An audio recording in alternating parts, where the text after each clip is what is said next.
กับสวัสดีเนาะพบกับชิงเช่นเก่าเช่นเคยเนาะกับกดละเอียดเนาะแนะนำตัวเนาะหน่อยนึงเจ้าสบายดีมื้อนี้พวกเราสองคนสีพาไปใส่มื้อนี้จะไปท่าเมืองเก่าเนาะเพื่อที่จะไปถ่ายบรรยากาศให้ทุกคนได้เห็นเนาะก่อนจะถึงงานเนาะเทศกาลบุญท่าเมืองเก่าเนาะบุญพระธาตุสิโกตะบองนะจะไปถ่ายบรรยากาศรอบๆเนาะแล้วก็ขายเครื่องขายของเนาะน้ำมันนั้นเนาะเพื่อจะขายอย่างแน่เนาะและมันมีอีกอย่างแน่ต่างๆเนาะสิไปถ่ายมาให้ทุกคนเบิ่งเนาะไป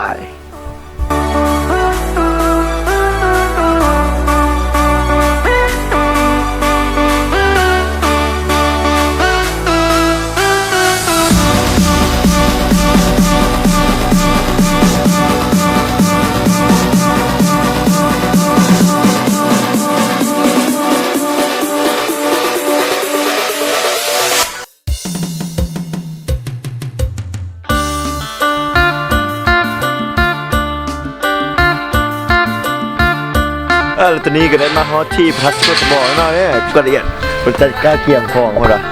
แล้วพอจะพาเข้าไปทางในเนาะไปรับชมบรรยากาศที่พาร์ทเนาะ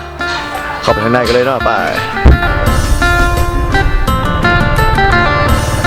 นี่ก็เป็นบรรยากาศที่กำลังใกล้เคียงเนาะใกล้เคียง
ตอนนี้พ่อก็ได้เข้ามาอยู่ข้างในกันแล้วเนาะ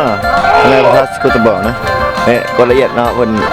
สีมาแนะนำแล้วก็รีวิวเพิ่นนะทำรีวิวครีมละเนี่ยตอนนี้เนาะนี่ข้างหลังก็เป็นพระธาตุสิโกตะบองเนาะเพิ่นกำลังกะเกี่ยงเนาะเพิ่นกำลังจัดทาสีและใส่ดอกไฟในถาดเนาะอันนี้ก่อนยังบ่ทันแล้วเป็นที่เรียบร้อยน่าจะทันในมืองานเพิ่นจะสร้างแล้วเนาะอีกจะบ่ดนเพิ่นก็เฮ็ดแล้วเนาะจะพาไปชมบรรยากาศนะ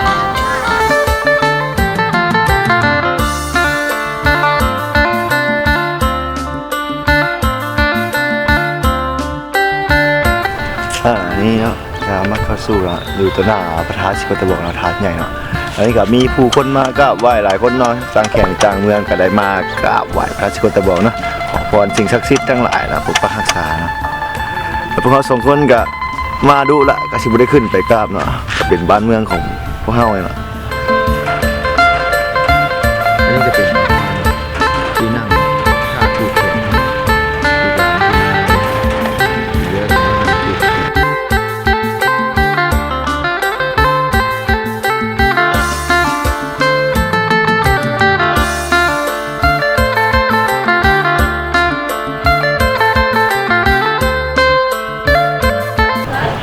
บัดนี้พวกเฮาก็สิได้ปิดคลิปลงเพียงเท่านี้บรรยากาศกับบ่มีอย่างไรบรรยากาศกับบ่มีอย่างไรซ้ำที่เห็นนั่นแหละแต่ว่าถ้ามักกดไลค์กดแชร์ฝากติดตามทางตรงนี้เลยนะ